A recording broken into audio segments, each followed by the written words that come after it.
One, two, one, two. Je vais essayer en français. Donc, je suis Selah et j'ai 21 ans. Je suis une musicienne et j'écris mes chansons moi-même. C'est tout de...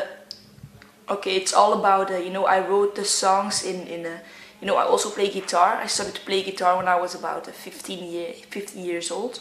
And I started to sing a few years later. Sorry. And you know, all the songs are written in a really extreme period of my life, a really hard period. So every song is about self-acceptance and learning to love yourself, and you know, so the first album, which is coming out in February, is all about that actually. Okay, so how did you meet soul and Braga music? Well, it was just, you know, I really roll into it.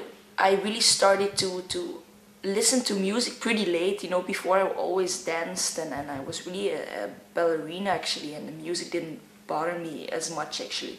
But when I was about like 14, 15 years old, I really I remember I saw Lauryn Hill Unplugged on TV, on MTV Unplugged, and I fell in love immediately. And it was actually really the first album I really wanted to buy, and the music I really wanted to know, and you know, so I went as a freak. I bought a CD and I learned the chords because of, you know, the Unplugged. I couldn't play chords, so it's really those chords and rhythms that I know of the Lauryn Hill Unplugged.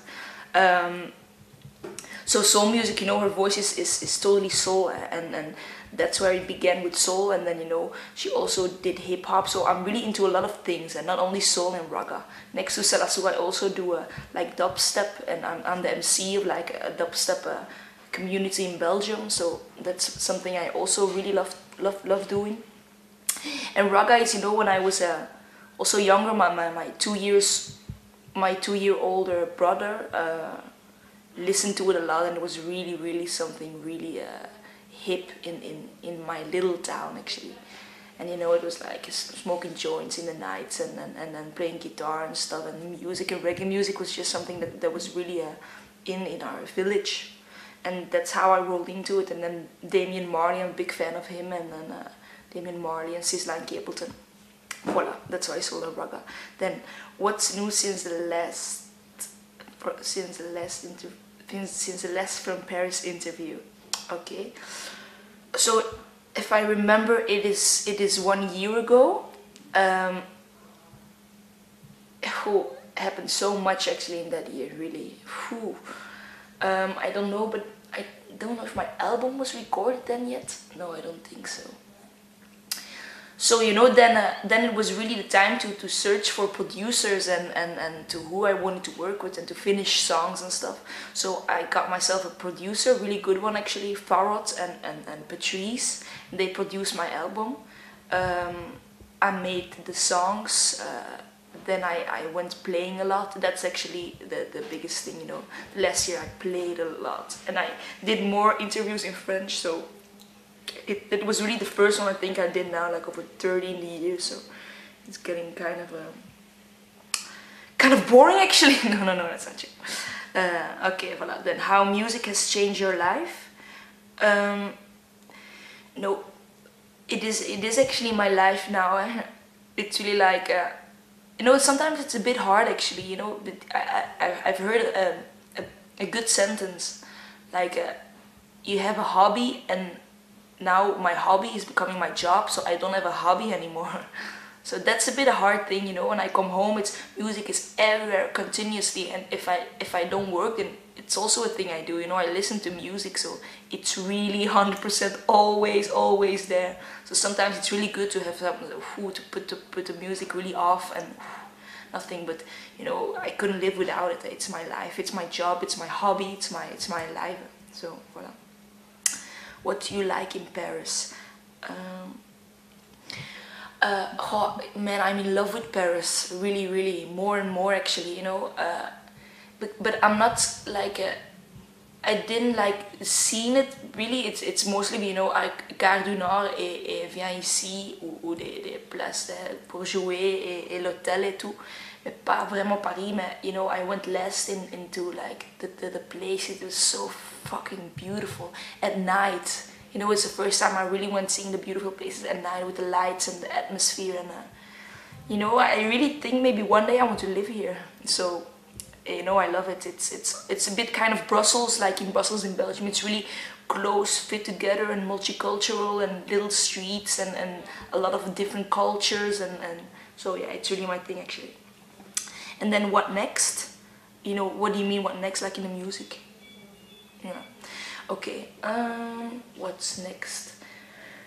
Well, you know, it's now it's a lot of promo. What's next? You know, it's a lot of doing interviews, and everybody's getting ready for the album release. That's the thing.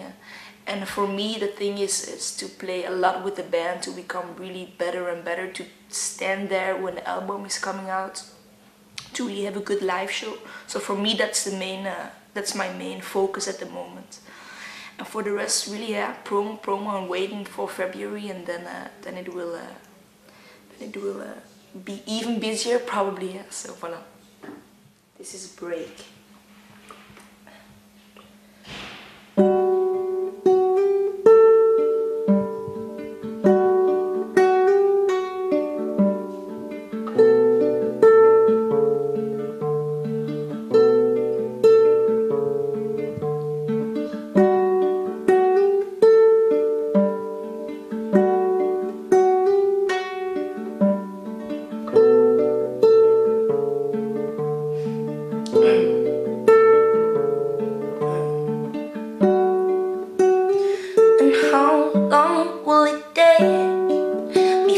I make the big mistake.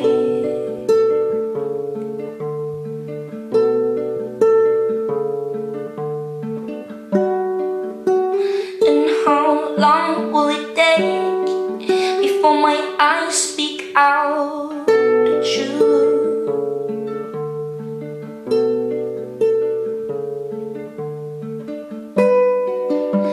And how hard will I break when all the rules can hold their stand and thoughts are running out of hand?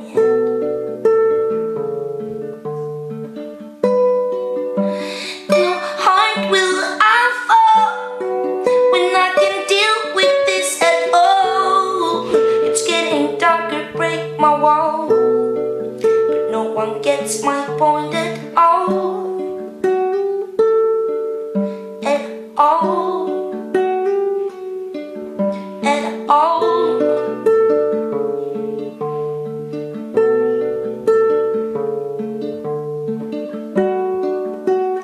And how long will it take before the mask falls off its face?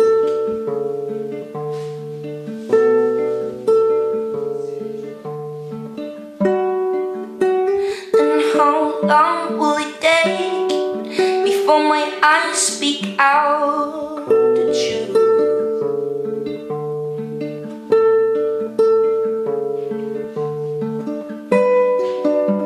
And how hard will I break when all the ropes can hold their stand and thoughts are running out of air?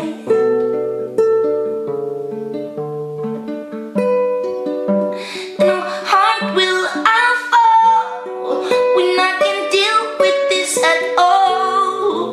It's getting darker, break my wall, but no one gets my point at all.